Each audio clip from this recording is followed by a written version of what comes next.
YouTube. Oh my goodness. Oh my goodness. I feel like I'm gonna start, or I've been starting my videos with, oh, it's been a hot minute. Girl, at this point it's about to be a hot hour.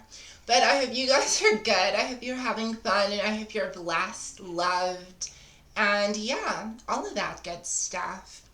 So, this is gonna be a long video. I wanted to talk about like NGOs, and as someone who's always been passionate about not only transgender rights but just human rights in general, I don't know, like I've always wanted to take an active part in my community. And you know, when you see NGOs that sort of help disenfranchised people, you want to be a part of that. One of the first NGOs that I was a part of was called Outology, and I was the gender and minority officer. I wasn't able to really continue that because, you know, often a lot of organizations lack the proper funding, and as a result, the staff are often overworked, and they may end up giving, you know, a lackluster performance at work. So I definitely get it as someone who's been in those spaces, as somebody who's worked in that world. I certainly do understand it, and I have great empathy for what all of these organizers do. However, I still think there's nothing wrong with having these types of conversation where we start to hold certain organizations accountable, where we start to ask certain questions. Now, y'all know, for people who've been, for my YouTube family that's really been watching, y'all know that last year was kind of rocky for me. And one of the things that led, I don't want to say to my demise, because I think every mistake that you make leads you to this moment in time. You know what I mean? So, when I started doing cam work, now cam work is essentially considered, you know, it's considered, you know, sex work. There's no, like, I was trying to find another way. I was trying to think of, like, hokey pokey work. But no, it's, you know what it's called. You know what it's called. So I definitely fell into that category. And as a result of doing what I'd done, I ended up being assaulted in a very, very, yeah. Don't want to get too much into that. So, because of all of these things that happened, it forced me to go outside of myself and to ask for help. It forced me to, I don't know, just put myself out there. And like, I guess I've always put myself out there, but really to fight for my life. You know what I mean? Because I knew what I needed. I needed counseling. I needed therapy. I needed all of these things. And I didn't feel like I was in a position to make any of these things happen. And when you're in that state of mind and you're feeling overwhelmed by the world, and by like, you know, like just stuff that happens to the unicorns, to the Power Rangers, stuff that happens to transgender women. So I got to a point where I started reaching out to a lot of organizations and a lot of NGOs, and my experience was I would get one bad experience followed by a terrible experience.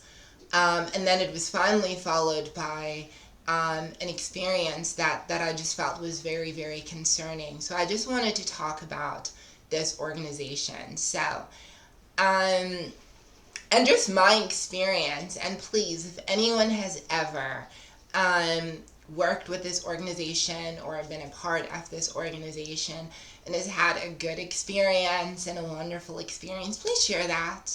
Please share that, because I think for me, this space is a place where I want us to be able to talk openly and honestly about things that happen within the transgender community. And if we're going to be having organizations like SWEAT that assists not only people that are considered sex workers, but also assists and helps transgender sex workers, then we need to hold said organization accountable. We need to make sure that they actually are offering help. And if ever there are instances where something does happen, it needs to be talked about so we can get to a point where we can fix whatever the issue is and ensure that another transgender girl who maybe is at her wit's end doesn't have to go through what some of us older girls have gone through. You know what I mean? So tell me why, like, it's yesterday, right? And it's winter time. It is pouring cats and dogs. But I had gone through like different organizations to try and get, like hormones and everything, and there had been a lot of, in South Africa, there was a lot of red tape and bureaucracy and all of these things. So if you're in a situation where you need medical assistance right now at this moment, you may be put on the waiting list to receive the help in 6 months. It's not ideal, but that is the reality. So I've been trying really, really hard to try and get hormones and to try and organize counseling. Girl, I need counseling for trying to organize counseling. I just need therapy just for that. But I eventually hear about sweat, and somebody tells me that, well, because you are trans and these things had happened, maybe you can go and speak to them and ask for advice. And I thought, there's somebody who, like, okay, I'll go, okay, cool. So I wake up and I go on my merry way. Girl, I had my umbrella. I remember when I was walking out, just to cheer myself up. I was just like thinking, I'm walking on sunshine. Because I really had this hope. I had this hope in my heart that I was going to talk to somebody, a social worker, a counselor, who was going to be like, okay, cool. We're going to put you through to this counselor, and then there's going to be this, that, and the other, and you'll get the therapy you need, girl. We're here for you. That's what I thought was going to happen, you know what I mean? So even though it was like raining cats and dogs and like all of these different things are happening, and I hadn't eaten, y'all know I'm thin, y'all know I'm doing that Olsen twin glam. But I spent a couple of hours trying to find said organization, and I end up going to one organization that sends me to another organization, and then I'm sent to a third organization. Eventually, I go to, there's a university called the University of Witwatersrand. It's often nicknamed Wits University, and they have an organization there that helps trans women like me. And one of their data capturers, not a counselor, not nothing fancy like that, walked me up and down in the freezing cold rain to help me try and find this assistance that she so thought I would get. So cool. And I remember she was saying, like, why is this organization always moving from this destination and that one, and no one knows where it is? And I thought, unfortunately, these things happen, but let's continue walking.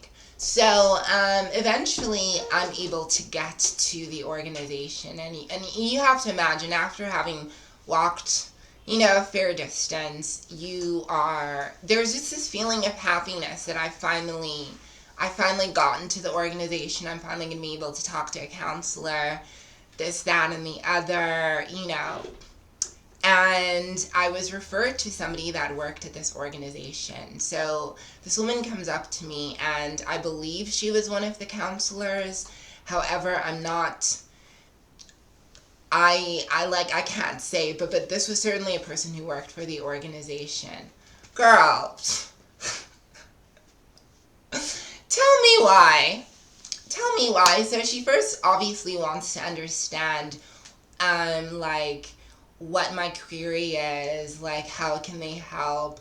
And I basically just poured my heart out to her, and I was like, look, girl, I just need advice. Like, this stuff has happened, you know, it's happened. Like, I was R-worded, and then I got, like, really, like, sad thereafter, and I had some coping mechanisms that weren't healthy. Um, is there any advice that you could give me?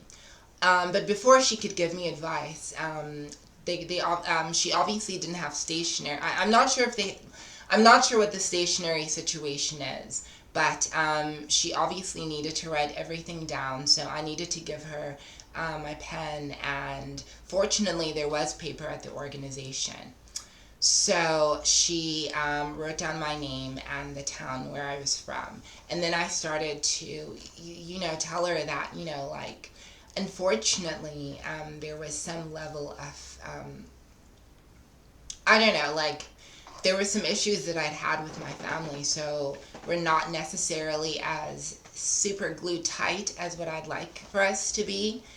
And she looks at me and she's like, okay, can I ask you a question? And I'm like, yes, of course, ask me. She's like, well, why don't you just be a man? Like, why don't you just start dressing like a man, and then your family will accept you?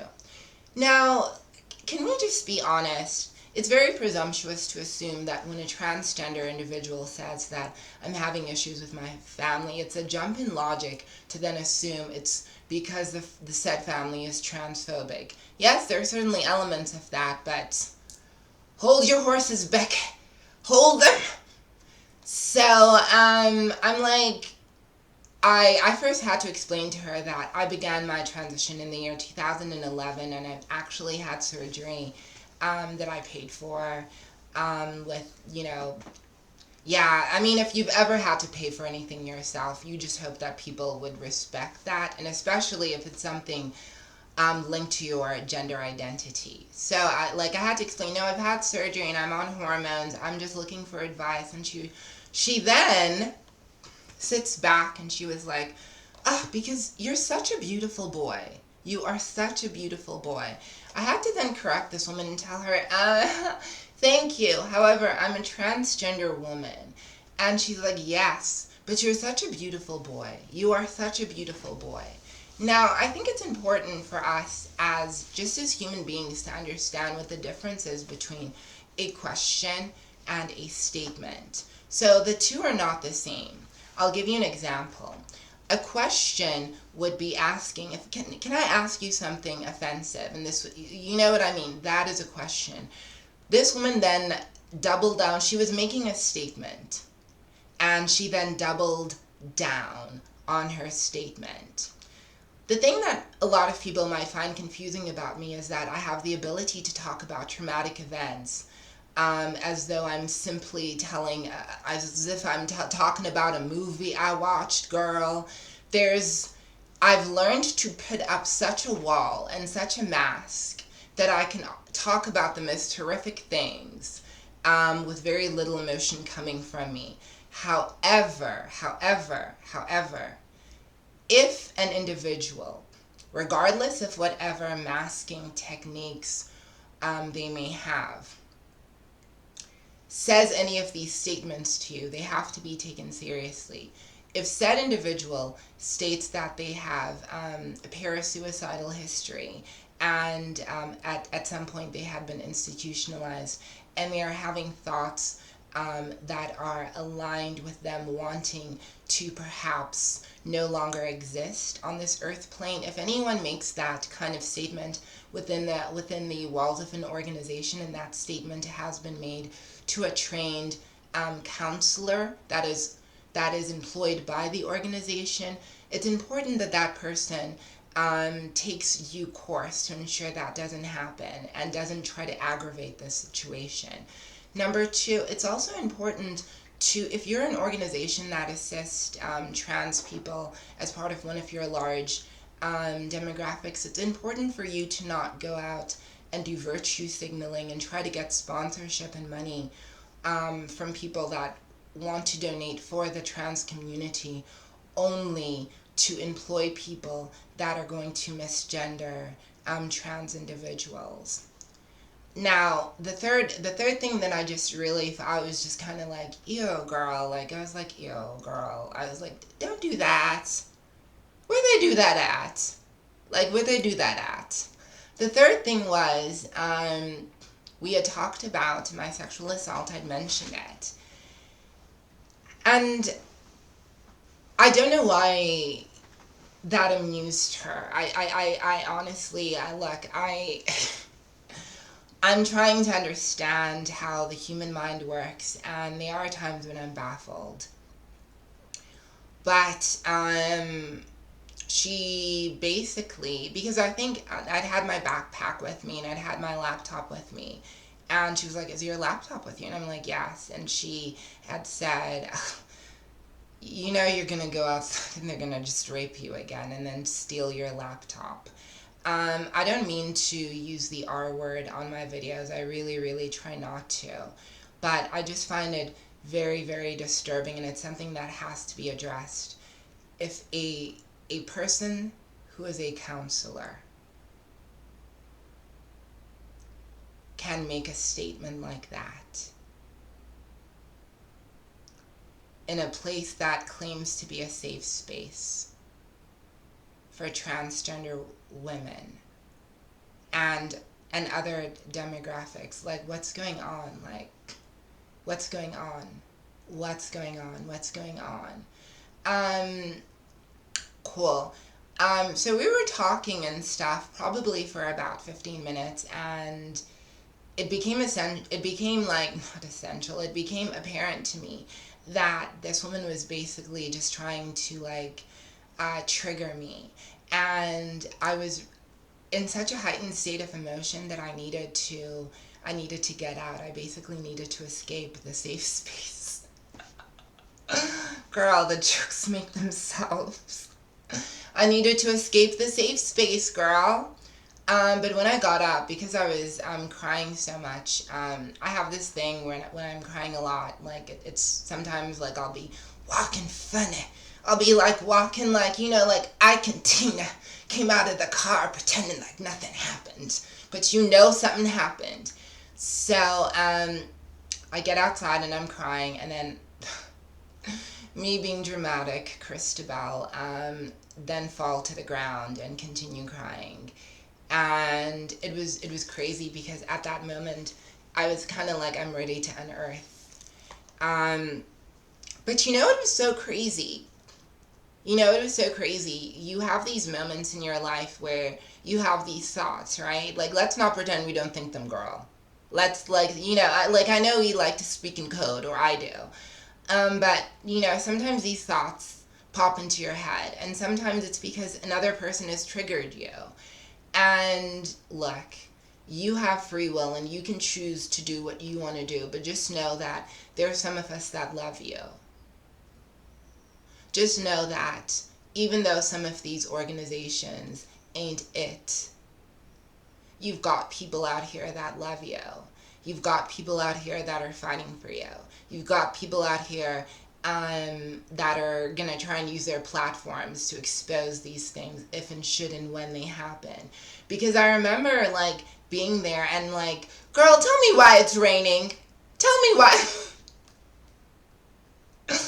Anyways, I remember thinking, like, what if tomorrow another trans girl who's in a worse position, who doesn't have the same level of privilege that I have, comes to this organization and has a very similar kind of, like, I don't care about my job kind of attitude. I'll speak to you in whichever way.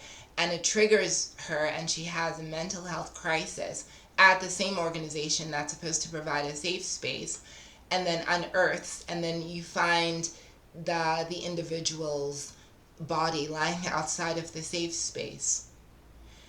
It's important that these organizations do not re-traumatize already traumatized people. I would have hoped that this was common sense, but clearly it's not, because I'm making this video. So I get back to my apartment crying, and yeah, not believing what had happened. And I was just kind of like, you know what? I'm gonna address this. I'm gonna address this. I wake up this morning and I was like, I'm just going to send them an email. I'm just going to send them an email to tell them about what happened, and to just ask them to please do better, because if you're in if you work in an organization that does any type of advocacy, it's important that you first do no harm. So if you're going to be like a counselor or a therapist, it's really, really, really important that you first do no harm. In the same way, like if I were to hurt myself in any way, like if I were to break my nose and have to go to the hospital, I'm not expecting the doctor to then aggravate my broken nose by hitting it and breaking another member of my body. That would be the doctor going against a code of ethics. And that code of ethics speaks to first doing no harm.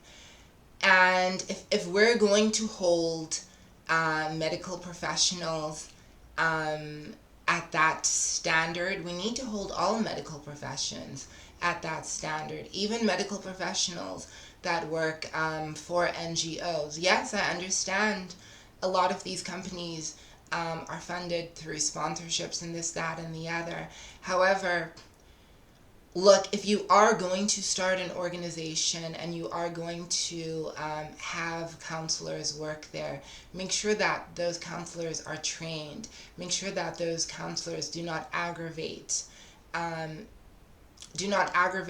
that are already there. And the thing is, I'm gonna talk about it, and I was gonna go and send the email and speak to the counselors face to face, because I just felt that what happened was absolutely unacceptable. But it was actually funny, because I thought of it as a good thing, because it was my snap to attention moment. Because in the midst of my sadness, I was like, if this can happen to me, it can happen to somebody else. And I'm not about to let that happen on my watch. So I woke up and I went back. Yes.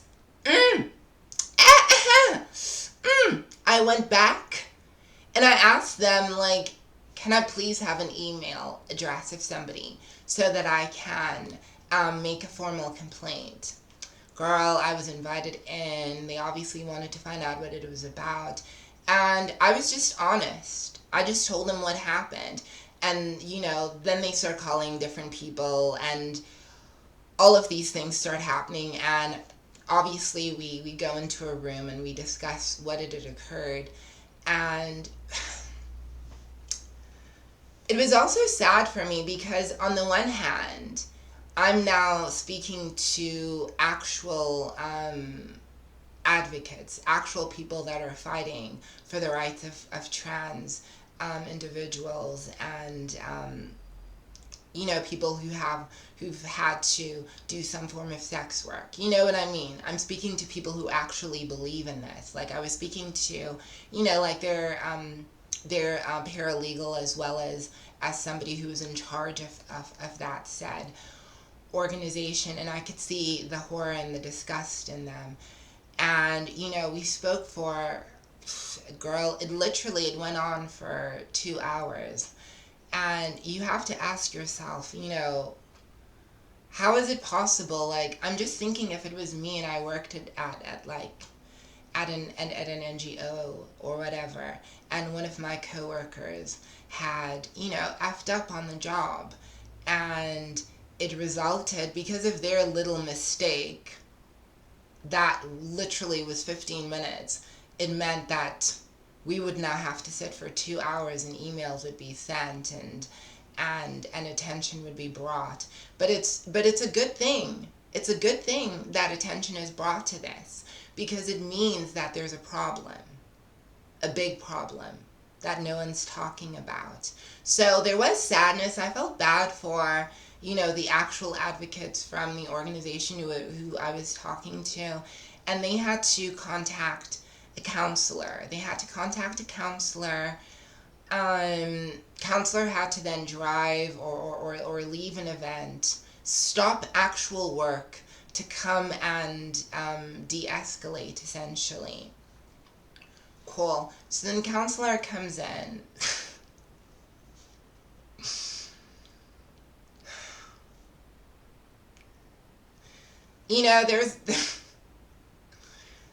There's a part of me, because I will always be an optimistic otter, that wishes that I could say that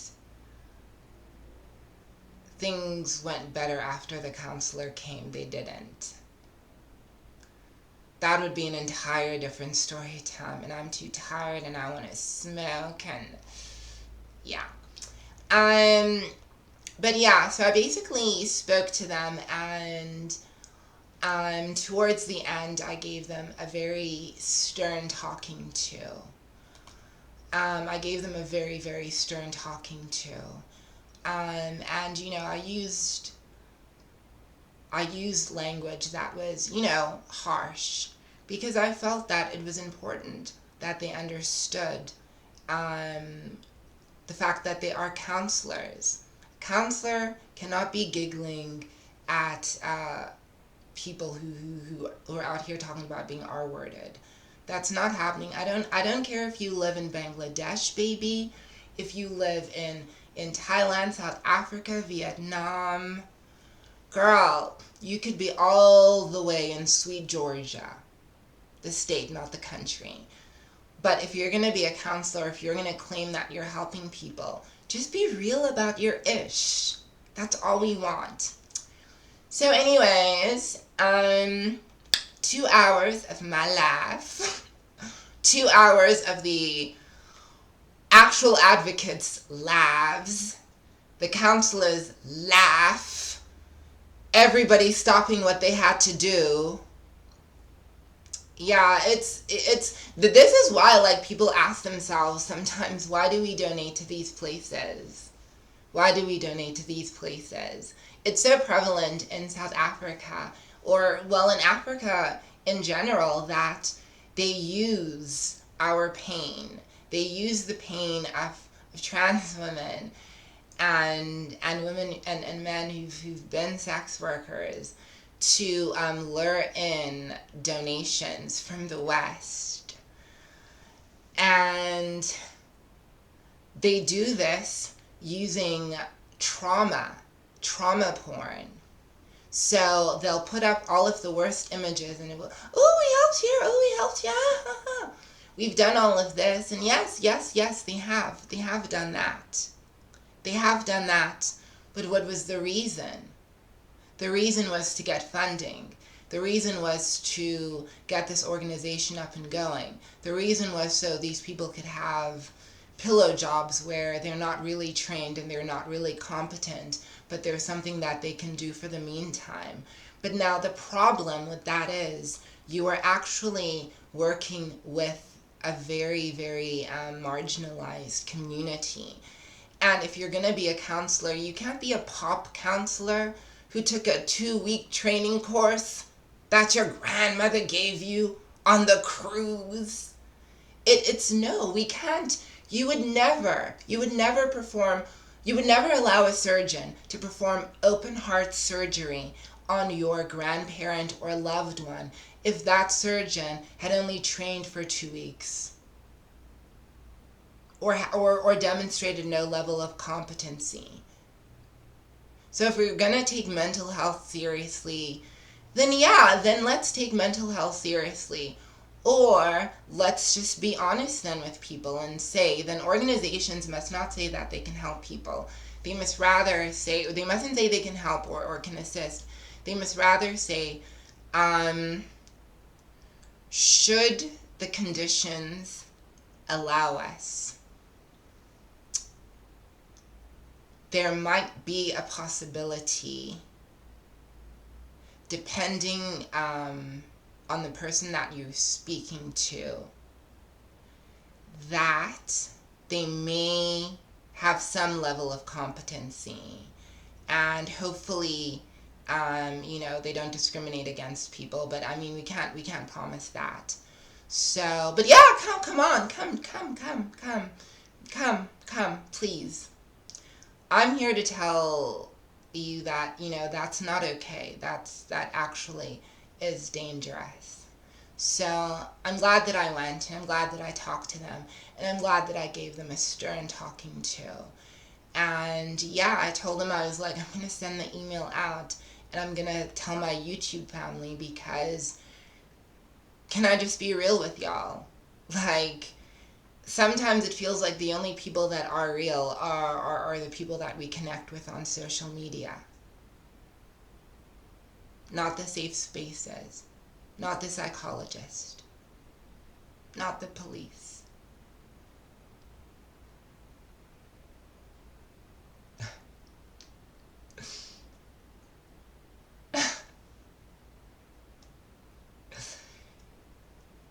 It's... when I sort of started this video, it's easy to sort of like get angry because it's something that happened to you, but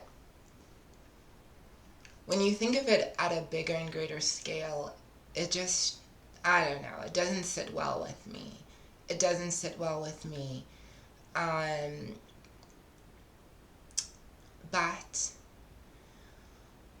I made the decision that because it doesn't sit well with me, I'm going to address it. I'm going to go give them a stern talking to, and then I'm going to write an email. I will write that email, and I'll send it, and then upload a video, and then release it into the universe, because that's all you can do sometimes. Sometimes, like, these organizations, these places, these safe spaces are the ones that are re-traumatizing us, and all we can do is just speak our truth and put it out there and let it go. Let it go. Alright, I'm gonna let you go. I love you guys. Bye.